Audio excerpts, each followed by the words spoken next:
Friend கூப்பிட்டேன் எடுக்கல, நீ கூப்பிட்டு பாருண்ணே.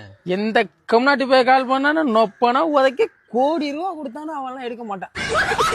நம்மலாம் இலவுக்கு சொன்னா கருமாதி கூட அந்த நாய் வந்து சேராது. இல்லண்ணே வரமாட்டாரு சொன்னா வந்துட்டாரு. உன் பாக்கெட்ல தலானி வச்சிருக்கியா?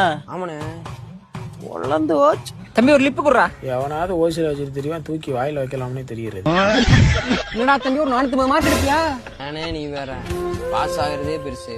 ஆனா அந்த காலத்துல 1200க்கு 1312 மார்க் எடுப்பேன். நான்லாம் பிறந்த 3 மாசத்துல கராத்தல பிளாக் போயிட்டு வாங்க. நம்ம இதை விட பெரிய பெரிய ஆளா இருப்பான். என்ன உள்ள இறக்கி விட்டுறாங்க, அடிக்க விரட்டுவோம், சுத்தி சுத்தி சுத்தி சுத்தி விடுவேன். நான் சின்ன பையல 3 மாசம் தானே ஆகுது. ஒரு இடத்துக்கு மேல அப்படி அப்படியே டயர் ஆயிரும். பின்னாடி வாக்குல வந்து ஓங்கி ஒரே அடி வெல்ட்டு நமக்கு. வேலை விஷயமா லண்டன் வரைக்கும் வந்துருக்கா, கூப்பிடுறேன்டா. வாழ்க்கை நாடகமா என் பொறுப்பு போய்